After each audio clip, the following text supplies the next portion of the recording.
Hi hello வணக்கம் friends, welcome back to Vino princess pretty.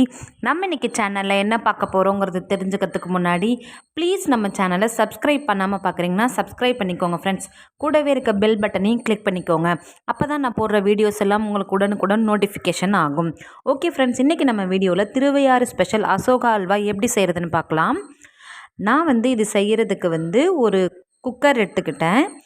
நான் ஒரு கப்பு மெஷர்மெண்ட் பண்ணுறதுனால ஒரு ஸ்பூன் நெய் போட்டிருக்கேன்.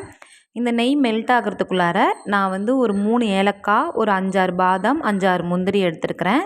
உங்களுக்கு நட்ஸ் இன்னும் ஜாஸ்தி வேணுன்னா நீங்கள் இன்னும் ஜாஸ்தி கூட போட்டுக்கலாம், இல்லைனா துருவி கூட போட்டுக்கலாம்.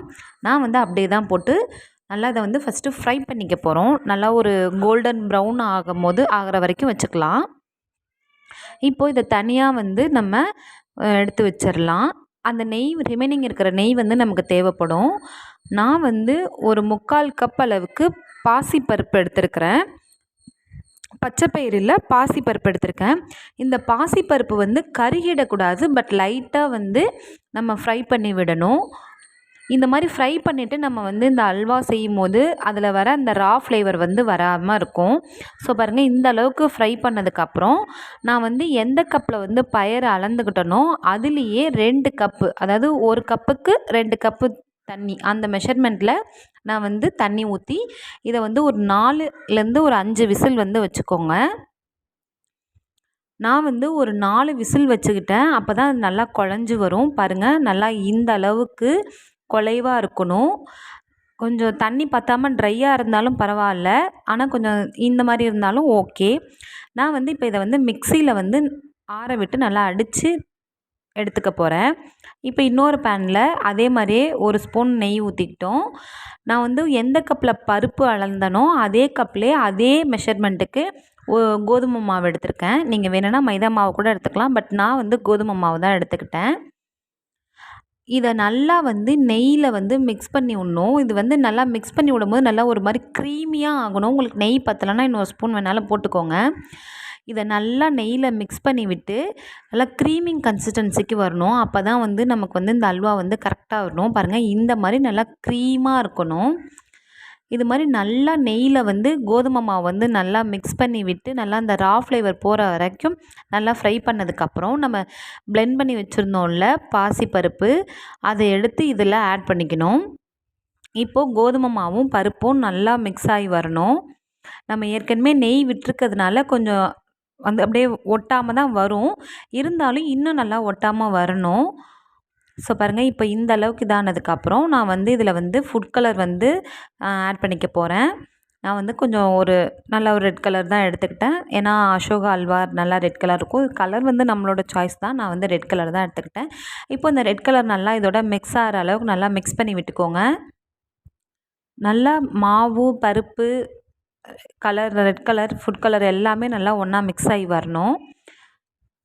ஓகே, பாருங்கள், இப்போ இந்த அளவுக்கு நல்லா மிக்ஸ் ஆகி வரும்போதே நமக்கு பேனில் ஒட்டாமல் வர ஆரம்பிச்சிருச்சு. ஆனாலும் இந்த அளவுக்கு ஸ்டிக்கினஸ் கூட இருக்கக்கூடாது. இப்போ இந்த டைமில் நான் எந்த கப்பில் பருப்பும் கோதுமை மாவும் அளந்துக்கிட்டனோ அதே மெஷர்மெண்ட்டில் நான் சுகர் ஆட் பண்ணிக்கிட்டேன். நான் 1 கப்பு சுகர் தான் ஆட் பண்ணியிருக்கேன். உங்களுக்கு இன்னும் சுகர் எக்ஸஸாக தேவை அப்படின்னா நீங்கள் 1.5 இல்லை 1:2 நீங்கள் ஆட் பண்ணிக்கலாம். இப்போது இந்த சுகரோட இது எல்லாமே மெல்ட் ஆகணும், நல்லா மிக்ஸ் ஆகி வரணும். கொஞ்சம் கொஞ்சம் சின்ன சின்னதாக திப்பி திப்பியாக தெரிகிற மாதிரி இருக்கும். அந்த மாதிரிலாம் இருக்கக்கூடாது. நல்லா ஒன்றா மிக்ஸ் பண்ணி விட்டுக்கலாம். இந்த டைம் நெய் தேவைப்படுது. நான் நெய்க்கு பதிலாக நம்ம ஃப்ரை பண்ணி வச்சதுலேயே கொஞ்சம் நெய் இருந்துச்சுல்ல, அதையே தான் நான் இதில் மொத்தம் ஆட் பண்ணிக்கிட்டேன். இப்போது சுகர், நட்ஸு, இந்த நம்ம மாவு எல்லாமே ஒன்றா நல்லா மிக்ஸ் ஆகி வரணும். நல்லா கைவிடாமல் கிண்டுங்க. கொஞ்சம் கைவிடாமல் கிண்டிங்கன்னா ஒரு மேக்ஸிமம் ஒரு 10 to 15 மினிட்ஸில் இந்த ஸ்வீட் செஞ்சு முடிச்சிடலாம். இந்த மாதிரி திப்பி இல்லாமல் நல்லா மசிச்சு கலந்து விட்டுக்கோங்க. குட்டி குட்டியாக தெரியுதில்ல, அந்த மாதிரி திப்பிங்க இல்லாமல் இருக்கணும். ஓகே, பாருங்கள், இந்த அளவுக்கு நல்லா மசிச்சு நம்ம விட்டு செய்யும் போது நமக்கு நல்லா அந்த அல்வா கரெக்டான கன்சிஸ்டன்சிக்கு வரும். இப்போ பார்த்தாலே தெரியும் உங்களுக்கு, முன்னையை விட இப்போ எவ்வளோ இதாக இருக்குதுன்னு. நான் நல்லா அதே மாதிரி அந்த கட்டி இல்லாமல் நல்லா மசிச்சு விட்டுக்கிட்டேன். இது மாதிரி நம்ம கிண்டி கிண்டி விட்டுக்கிட்டே இருக்கணும். அப்போ தான் அடியும் பிடிக்காது, நல்லா ஒட்டாமையும் வரும். பாருங்கள், இந்த அளவுக்கு நல்லா பெரட்டி பெரட்டி விட்டுக்கோங்க. அப்போ தான் வந்து நம்மளுடைய அல்வா வந்து நல்லா ஒட்டாமல் கரெக்டாக வரும். இந்த அளவுக்கு இருக்கணும். இப்போது நான் வந்து இது கூட எக்ஸ்ட்ரா வந்து லைட்டாக ஒரு ஸ்பூன் அளவுக்கு நெய் வந்து ஆட் பண்ணிக்கிட்டேன். கொஞ்சம் ஒட்டுற மாதிரி தெரியுது. ஸோ அதனால் வந்து நான் வந்து 1 ஸ்பூன் நெய் வந்து ஆட் பண்ணியிருக்கேன். உங்களுக்கு வேணும்னா ஆட் பண்ணிக்கோங்க, இல்லைனா கூட விட்டுறலாம். நமக்கு ஒட்டாமல் வரணுன்றதுக்காக வேண்டி தான் செய்யுது. 1 ஸ்பூன் அளவுக்கு நான் வந்து நெய் ஆட் பண்ணிக்கிட்டேன். இப்போது இதை நல்லா மிக்ஸ் பண்ணி விட்டுக்கலாம். நெய் மட்டும் தான் யூஸ் பண்ணணும்னு இல்லை, ரீஃபைண்டு நான் ஃப்ளேவர்டு ரிஃபைண்ட் ஆயில் வச்சுருந்தா கூட அதுவும் ஆட் பண்ணலாம். அதுவும் நல்லா தான் இருக்கும். இப்போது நல்லா இந்த அளவுக்கு கிண்டி விட்டு இது பண்ணதுக்கப்புறம் நமக்கு எப்படி இருக்குதுன்னு பார்க்கலாம். ஓகே ஃப்ரெண்ட்ஸ், ஆல்மோஸ்ட் நம்மளுடைய அல்வா வந்து ரெடி ஆகிடுச்சு. பாருங்கள், கொஞ்சம் கூட பேனில் ஒட்டாமல் வந்துருச்சு. அவ்வளோதான் ஃப்ரெண்ட்ஸ், நம்மளோட திருவையாறு அல்வா, அசோகா அல்வா ரெடி ஆகிடுச்சு. நீங்களும் இதை ட்ரை பண்ணி பார்த்துட்டு உங்களோட ஃபீட்பேக்கை மறக்காமல் நம்ம கமெண்ட் செக்ஷனில் தெரியப்படுத்துங்க. ஓகே ஃப்ரெண்ட்ஸ், தேங்க்ஸ் ஃபார் வாட்சிங் மை சேனல். இன்னொரு வீடியோவில் பார்க்கலாம். ஓகே, பாய்.